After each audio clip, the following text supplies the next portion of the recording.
Life and the Mysteries. I have often mentioned Hermann Grimm in connection with the history of spiritual events.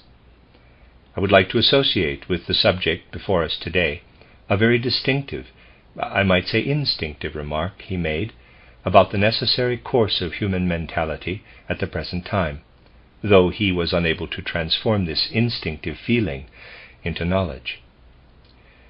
In Grimm we find a kind of antagonism toward the whole way of regarding history. He had a feeling, which was correct, that the present way of regarding history came about unconsciously, and therefore, again instinctively, because the Christ event had in the course of evolution been excluded therefrom. At least it had not been thought necessary to give it a place in the first line of importance in human evolution. It was Grimm's desire that history should be studied so that the Christ should be represented as the most important factor in the whole course of human progress, and that it should be clearly demonstrated how immensely important the impulse was that entered human evolution through the mystery of Golgotha. Because of Hermann Grimm's instinctive perception of what might be called Goethe's world outlook, and because through his incapacity to see into the spiritual world this remained only instinctive, he was unable to give clear expression to it. It may seem paradoxical to say that history has regarded it as its main business to expunge the event of Jesus Christ from history, yet this is a fact. Many persons would do anything to prevent the deeper meaning of the Christ event from finding a place in the record of events affecting humanity. Through this instinctive feeling, which dwelt with such force in many souls, great darkness lay over the centuries immediately following the mystery of Golgotha. Not that people did not try to understand it, even historically, but they introduced into their conception of it things that had occurred both in the centuries before and after, not distinguishing with sufficient care the things that happened before from those that happened at the time of the mystery of Golgotha itself. When we consider how dependent our age is on authority as regards its beliefs, we can estimate how successful history has been in allowing so little to emerge throughout the centuries of what really did effect the evolution of mankind. When a personality such as Goethe appears, an example of whose method of regarding nature I gave in the last lecture, a method which led him directly to a view of the world in which nature and morality are one, the attempt is made, whenever possible, to weaken and cripple the very point which, if grasped aright, would lead men to a spiritually scientific point of view, both grand and reverential. I have shown how ordinary botany did not satisfy Goethe. He desired a spiritualized botany, and with its help he arrived at finding the spirit as it is revealed in the plant kingdom. He found that spirit to which in its present form the vegetable kingdom cannot attain, because it is unable to carry to full completion the predispositions with which it had originally been endowed. Goethe tried to see more deeply into these predispositions, and also into those of the mineral kingdom than is possible for ordinary sense perception. It was therefore most inopportune for him that the opinions of Haller should have come to the fore in his day, which opinions he summed up beautifully in the following words. I'm going to try the German. Quote, Ins Innere der Natur dringt kein erschaffener Geist, glückselig, wem sie nur die äußere Schale weist. To which, close quote, to which Goethe replied, quote, Das hör ich nun seit 60 Jahren wiederholen und fluche darauf, aber verstohlen. Natur hat weder Kern noch Schale, alles ist sie mit einem Male. Dich prüfe die nur allermeist, ob du selbst Kern oder Schale seist. Close quote. Footnote. First quote was, to the inwardness of nature no creative spirit penetrates. Fortunate are those who are only aware of her outer sheath. Close quote. To which Goethe replied, quote, I have heard this now for 60 years, and curse the words, but still in vain. Nature has neither sheath nor kernel, all in it is one. At very most thou dost but prove, if thou thyself be either sheath or kernel. Close quote. Goethe thus opposed Haller's point of view with all his might. Why? Because behind his instinctive knowledge, Goethe was possessed of a vast spiritual background, which the men of the 19th century had tried hard to bury beneath a heap of debris. How pleased such men were with the words of Schopenhauer, quote, the world is my conception, close quote, or again, quote, without the human eye, no color, no light exists, close quote. Goethe contradicts this most emphatically. It is true that without the eye no light is perceptible, but Goethe says, quote, there would be no eye without light, for the light has formed the eye in order to perceive the light, close quote. As was indicated in the last lecture, the plant kingdom was really intended to bring forth its own kind, without fructification, by metamorphosis. Goethe had an inkling of this. Therefore he was delighted with Schelver's theory, and he had the courage to moralize over them, for this required courage. He held that the vegetable kingdom existed once in a different sphere to that in which it is at present, a sphere in which metamorphosis could be carried on. Its decline to the sphere in which it now is was caused by a great event, the fall of humanity to a lower sphere through having succumbed to the Luciferian temptation. The powers that were active in plant creation at the time they were able to carry out complete metamorphosis, that is, when their offspring simply grew out of them and the alternative method of reproduction by fructification had not arisen, have become spiritual and dwell in the surroundings of the earth. These are the powers that are the cause of man having received sense organs, such as he has at present. The words of Lucifer, quote, your eyes shall be opened, close quote, meant, quote, ye shall be placed, ye men, in another sphere, close quote. The action of light was actually such that in the sense employed by Goethe, it was able to open men's eyes. All the same, this, in quotes, opening of eyes was in another sense the closing of them, for because the eyes and the other senses of men were opened to the outer world, the spirit which dwelt in that world could not penetrate into them. The eyes of men were closed to the manifestations of the spirit. Thus arose that strange way of regarding things, which especially in the 19th century went to such ill-regulated lengths.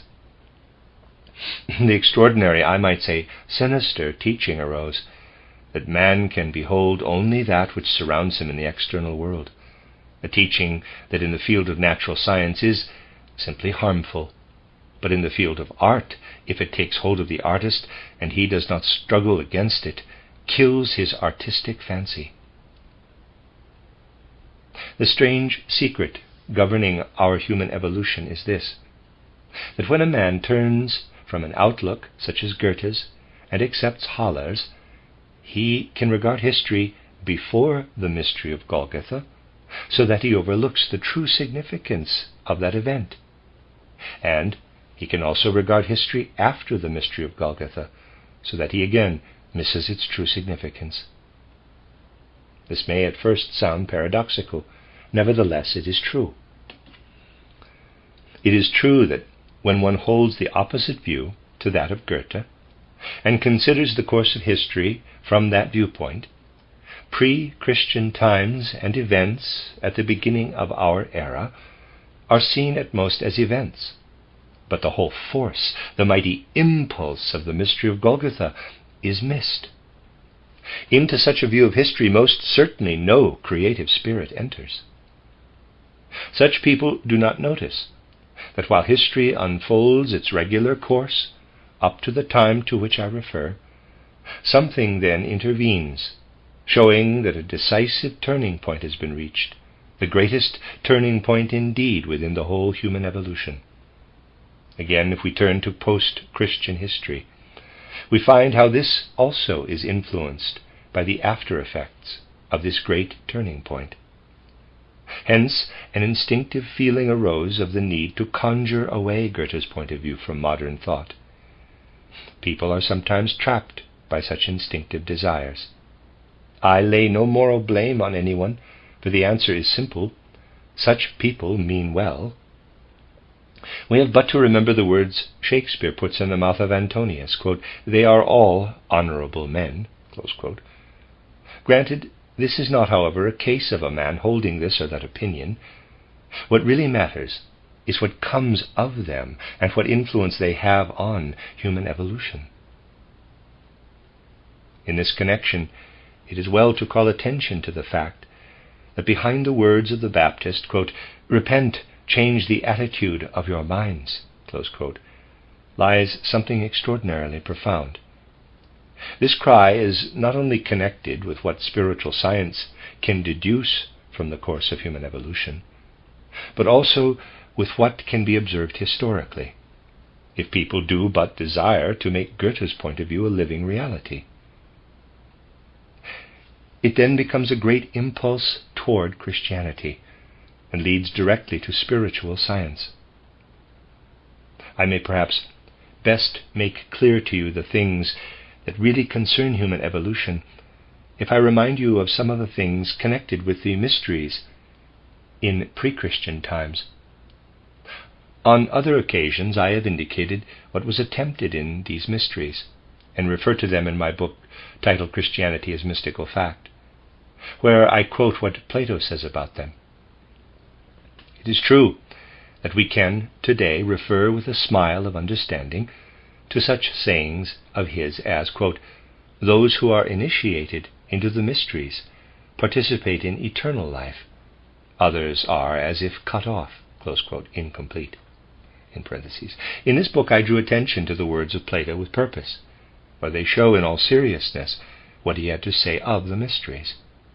The great secret of the mysteries consisted in this, that by a special human endeavor the pupil was enabled in pre-Christian times to have insight into what would have become of the mineral and animal kingdoms if they had evolved along the direct line with all the dispositions originally implanted in them. A knowledge, therefore, arose which made it possible for these men to say, if the mineral and animal kingdoms had evolved fully the aptitudes laid down in them, it would have been possible for man to reveal his true countenance in the spheres in which he then dwelt. The pupils of the mysteries became completely transformed when they had received instruction in the inner secrets of nature, and had been permitted to behold man as he really had been originally.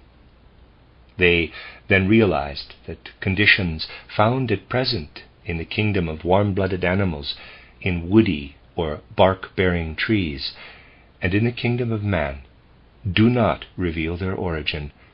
They remain unexplained, for they do not bear within them the impress of their origins.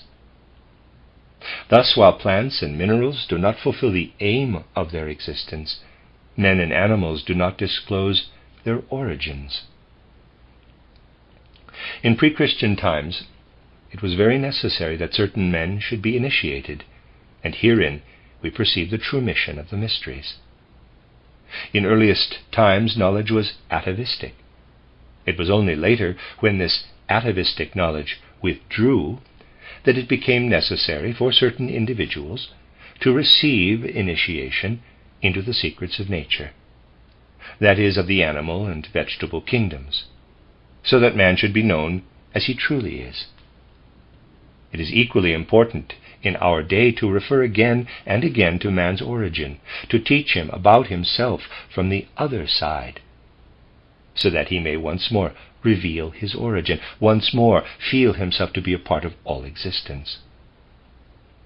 This I have attempted to do, falteringly, in title Occult Science, or title An Outline of Occult Science, so far as is possible in our day. What the mysteries did for pre-Christian times, spiritual science does for the days since the mystery of Golgotha.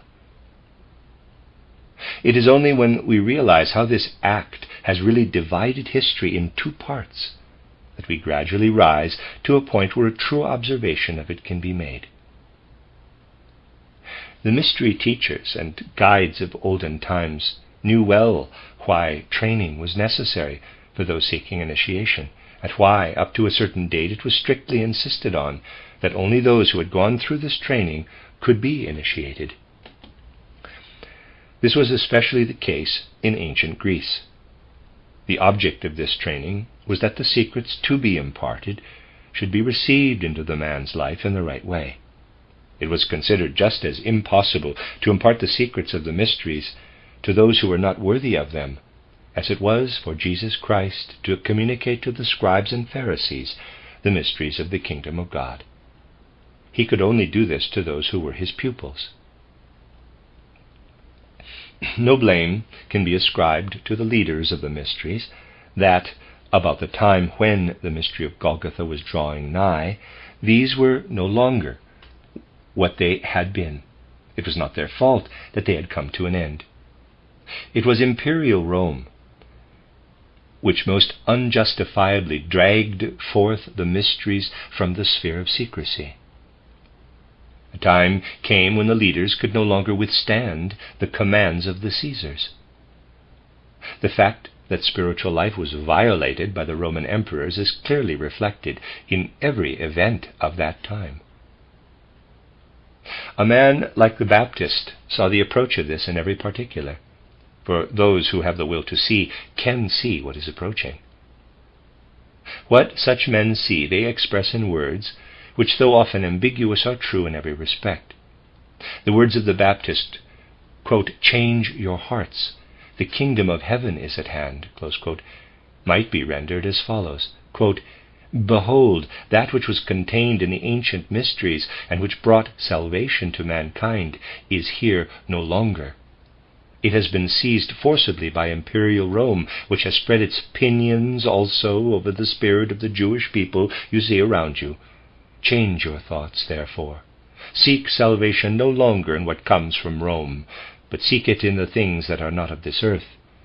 Receive baptism, whereby your etheric bodies are loosened, so that you may see that which is now approaching, and which will bring new mysteries, for the old mysteries have been reft from you by force." What had been done was done first by Augustus, though he made no wrong use of it. The emperors of Rome, simply by the power of their imperial commands, demanded to be initiated into the mysteries. This became their general practice, and it was this above all which John the Baptist wished to have changed. His object was to set those who desired baptism apart from the ordinary course of human existence, so that they should see the well-being of man only in that which proceeded from Rome. So that they should not see the well-being of mankind only in that which proceeded from Rome. The emperors who were most thoroughly initiated into the secrets of the mysteries were Caligula and the later Nero. The fact that such men could extract the hidden knowledge of the mysteries by force is something belonging to the secrets of historical evolution. Only think what the attitude of soul must have been of those who knew that this was coming and who knew what it all meant. Try to enter into the thoughts and feelings of men like John the Baptist. It would have been very natural for such men to say, "That which must come and will come is the kingdom of heaven. It is there that the holy mysteries must henceforth be sought, and not in the kingdom of men." History often speaks through its allegories. While Diogenes was still in Greece, he once went round the Athenian marketplace with a lantern looking for, quote, the men, close quote, who were lost, those whose power to see was lost. Why were they lost? Not because they were unknown, but because the time was approaching when they would see no longer that which it was possible to communicate to them of the secrets of evolution. The fundamental facts relating to this were known to men like Caligula and Nero, and just because of this they were veiled in darkness. Diogenes, in his way, and also John the Baptist, in his, felt the time approaching when, because the secrets of the mysteries had been divulged, men would be plunged into darkness and would have to be sought for with lanterns. Caligula had been instructed in the rudiments of the ancient wisdom of the mysteries, so that he might live truly within spiritual conditions. He knew, therefore, how to control his consciousness between waking and falling asleep, so that he could hold intercourse with those beings known to the ancient mysteries as the moon gods. It appertained to that hidden knowledge, to know what lay behind ordinary day consciousness, to know how this became changed when a man was able to penetrate to other states of consciousness. For through the fact that man is aware where his individuality is when it withdraws during sleep into the spiritual world, he is also aware that his individuality is not only incarnated here as a being of nature, related to other natural beings, but that it is related to the spiritual world, to all that lives within the spiritual hierarchies. When a man knows the secrets of the moon gods, his relationship to the sun gods naturally changes also. These, owing to the restriction of his vision through Lucifer, he does not behold in the surrounding world with his daytime vision, but he can behold them at night with his awakened clairvoyant consciousness. A man like Caligula knows by his own experience that from the time he falls asleep until he awakes, his individuality is in the spiritual world, and further that during daytime consciousness, this individuality does not live and move merely within the coverings of external nature, but is under the influence of the spirits of the sun. I do not mean the physical sun, but of the spirits appertaining to the life of the sun. Caligula had not, of course, undergone the training that was necessary for all this. He could, during sleep, hold intercourse with the moon gods, and this was why he sometimes addressed Jupiter in daily life as, quote, Brother Jupiter, close quote. He frequently used this form of address, for quite naturally he felt he was a dweller in the spiritual world to which Jupiter belonged, and he sought by his actions to demonstrate that he belonged to the spiritual world. Sometimes he appeared as Bacchus, with the thyrsus in his hand and wreathed with oak leaves. At other times he appeared as Hercules, with club and lion skin, and had himself reverenced as Hercules. At other times he appeared as Apollo, carrying a bow, his head crowned with golden rays and surrounded by choirs, singing the customary songs in his honor. He also appeared sometimes as the god Mercury and as Jupiter.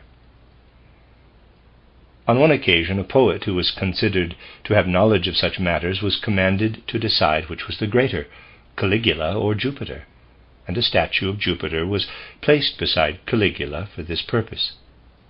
The poet was scourged because he did not decide that Caligula was the greater. What can be gathered from this judgment?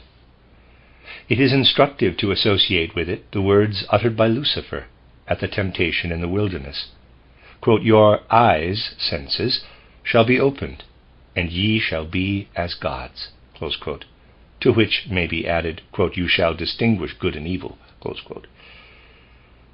The power to distinguish good and evil was, however, implanted in man by a spirit who could only live in evolution up to a certain time. This time had now expired. It came to an end when John the Baptist first appeared with his cry, quote, "The kingdom of heaven is at hand," close quote. He did not, however, add the further words, quote, "and the kingdom of Lucifer is at an end," close quote. It was natural that he should only speak of the kingdom of heaven.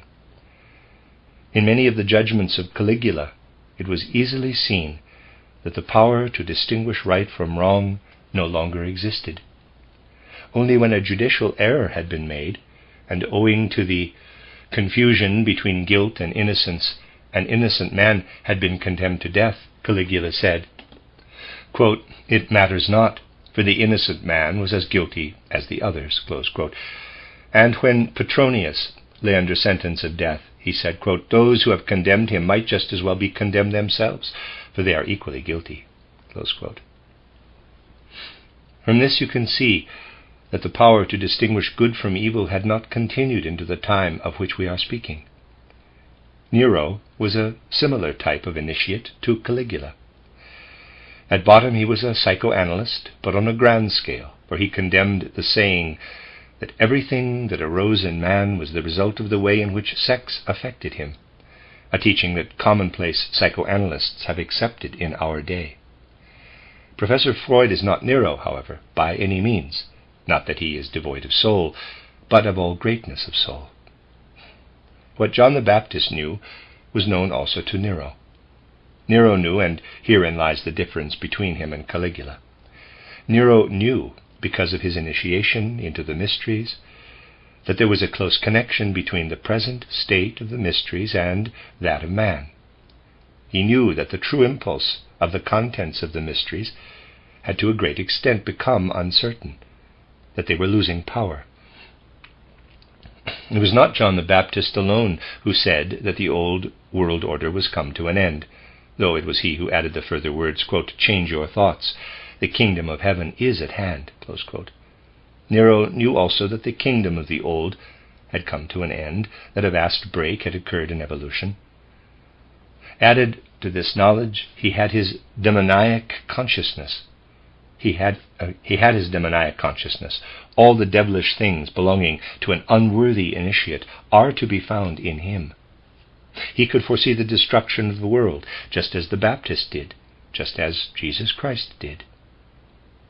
When the things that Jesus Christ and John said about the destruction of the world are rightly understood, men will see the futility of the ordinary acceptance of these sayings, which seek to assign a definite time to it, and they will understand the sense in which the Bible speaks of the coming destruction of the world. Nero knew that a new order was coming, and it did not please him. How characteristic is his saying that he would like nothing better than to take part in the destruction of the world. Quote, "It would delight me," close quote, he said, quote, "to see the world go up in flames," close quote.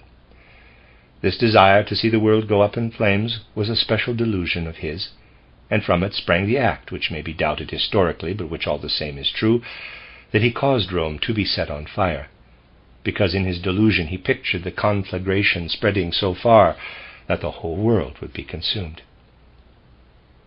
These are a few typical examples, showing how the world was then, in a certain way, coming to an end, and how it would have to begin anew. In actual life, however, the course of events shows that one condition passes gradually into the other, and that old conditions often endure after the first impulse to the new has already been felt. Although since the mystery of Golgotha, the kingdom of heaven was among men, the empire of Rome continued in declining evolution alongside of it. The empire continued in decadent form, and is the cause that at the present day the most divergent views as to what is right and wrong are expressed even among people of learning.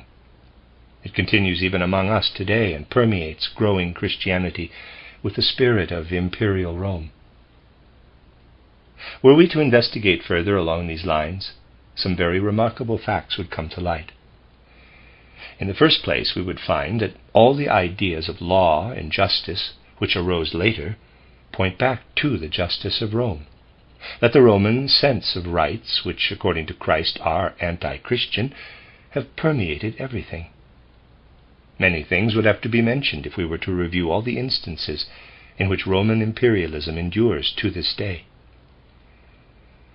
There is something instinctive in the way Roman history is taught in the schools, and also in the way those historians who write the pleasing fables they designate history today convey to mankind the consciousness of imperial Rome, so that the spirit which ruled it is entirely left out. This spirit is omitted, even by the most learned. One thing has most certainly resulted through the fact that the full significance of the moment when the cross was raised on Golgotha has not been brought home to the consciousness of humanity as a whole, which is that the real meaning of that great event has been passed by. The outcome is that, if we desire light and not darkness, we must search everything in modern life that is connected with a true understanding of Christianity, so that we may gradually develop that divine anger which was frequently felt by Christ himself when he had to reply to questions by the scribes and Pharisees. I have attempted in this lecture to give you a picture of the conditions existing in the centuries into which Christianity broke, and have laid stress on the need to study history much more profoundly than is customary, especially that part of it in which the mystery of Golgotha occurred. We must acquire a feeling for the value of things, and try to distinguish those that are important from those that are not.